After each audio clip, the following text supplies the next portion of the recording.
Hi friends, out today, so I'm going to go over our Chapter 7 Cybersecurity and Crime Notes. First of all, we will notice that we have a video. Please watch this. I'm not going to show this on this particular video. You guys can do that individually. We talk about the cybersecurity and how to stay safe. One of the easiest ways to do this is to remember how important it is to look for that HTTPS, meaning that you are using a secured network in which your communications back and forth are encrypted. So when you see that HTTP, that unlock, that means that you are sending plain text for people to read. If you send information like credit card numbers, social security numbers, anything that could be possibly sensitive, this is something that can be intercepted and read by somebody else online. Also, you have to think of who can read and intercept the data that you are using.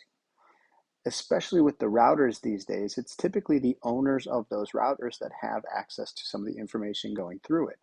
If again, it's coming through as plain text, they can see that. Most of the time though, we like that information to be encrypted prior to leaving our computer.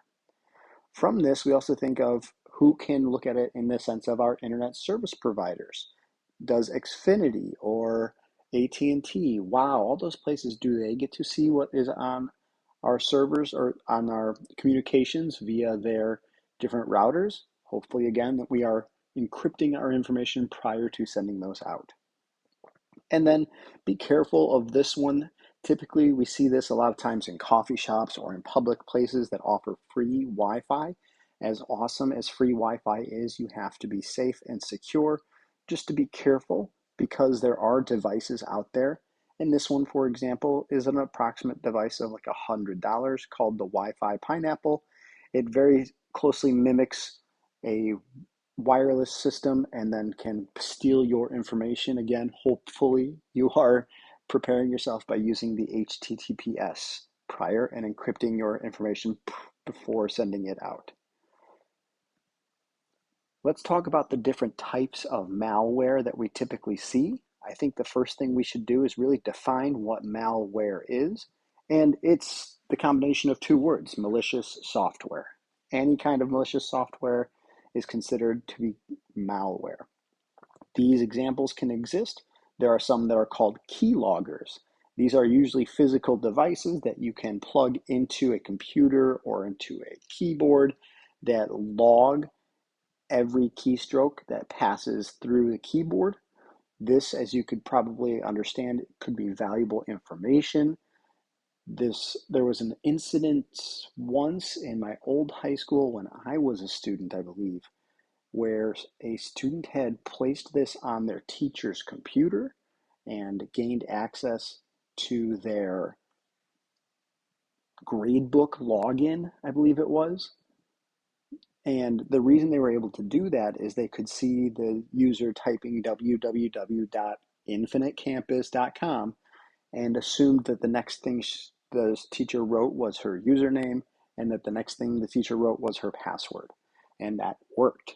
And with that, that student changed other students' grades along with their own and got in a serious amount of trouble. But that is an example of malicious software. It can be a physical device, it can be software in general.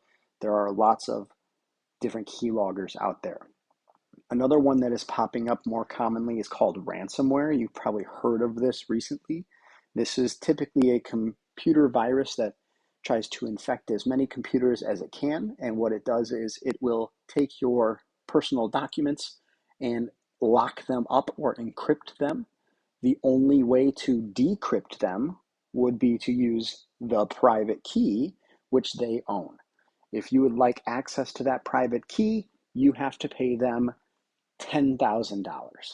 There are several instances of this every single year, typically with hospitals and schools. Unfortunately, a lot of times people do pay those demands because there are some sensitive information that is locked up. Many of these people do actually get their information back as well, but of course there are scenarios where some people are just out money and out information. And then last but not least, virus in general. This is something that, like a true virus in the human world, tries to spread itself. by making copies of itself. Typically, you see this by somebody able to access a list of email contacts, blasting an email to those people. When one of those people opens up the email, you then repeat that process over until the virus ends up or eventually is eliminated somehow, some way. There's other instances that we see a lot of times called phishing. And phishing is when you're trying to obtain someone's personal information by usually impersonating somebody else or a separate personal website, kind of in a sense similar to when we talked about those imposter websites, how digital certificates help us do that. This, though, phishing we oftentimes see in emails is where we most commonly will find them. These can target a wide range of individuals. It could be somewhere from a CEO of a company to a group of people to as many people as it can possibly just access. It could be very targeted or very broad. And that's where we get these terms, things called spear phishing. Spear phishing, I think of this as when you are physically fishing with a spear, you have to throw that spear typically at a group of fish, and you are hoping to catch one of those fish or two of those fish if you are super lucky. This is again something that we see where you send an email out, a blasted email to all employees of District 211, for example. It looks legitimate, and when somebody clicks on a link and provides some personal information, anything along those lines, somehow they're infiltrating their computer and then possibly sending or spreading copies of that virus to as many people as they can as well. The thing about phishing is a lot of times these do look like legitimate emails. Some are better than others. There are some that even I to this day look at and I'm like, dang, that's a really good email, but there's small pieces of it that you can tell are not meant from your district or are not meant for you in general. And then even more specific than that is targeted phishing.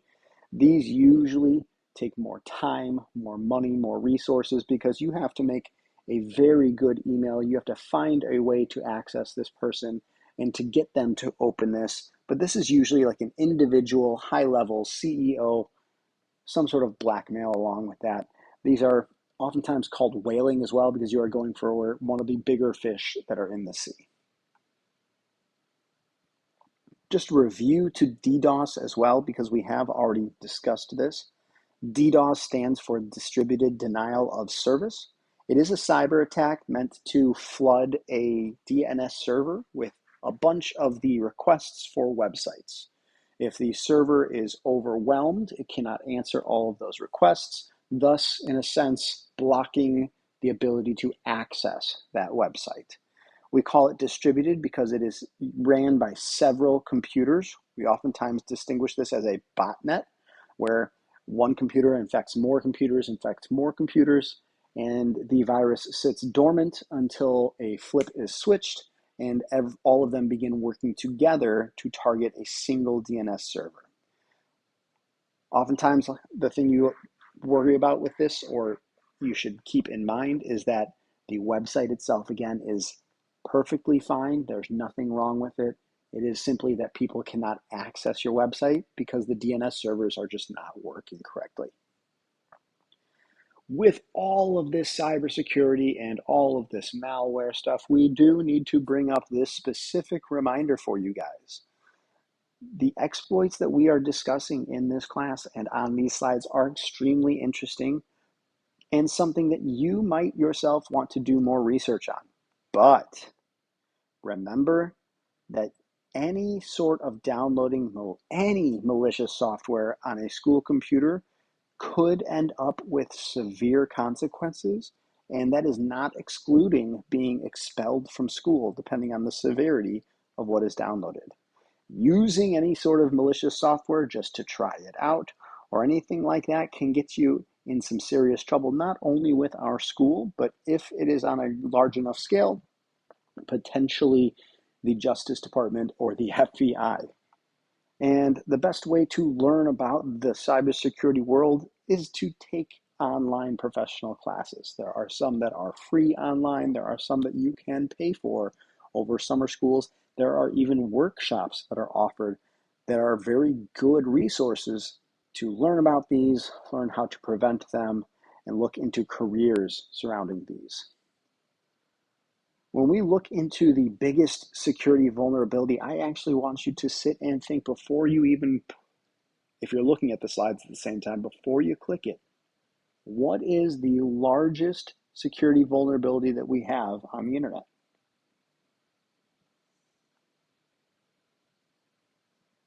Guess what? It's us. Humans are the ones that are most likely to mess something up online. And again, this is something that could be done on accident. This could be done something that is done on purpose, but usually something like as simple as software bugs that can be exploited. Remember about your old parents or old grandparents that don't want to update their software. There is a reason for that. They might potentially be participating unwillingly or unwanting in some sort of a potential attack on their device if their phones are not up to date. This is also maybe a potential poor implementation of encryption tools. This is something that happens from time to time where people believe they're using encryption methods correctly, or maybe there is a way that public keys and private keys got shared accidentally. Between those, there are a lot of possibilities of things going incorrectly. There's an example of this from 2014 where there was a vulnerability in the TLS handshake in which the shared secret key is sent back and forth online.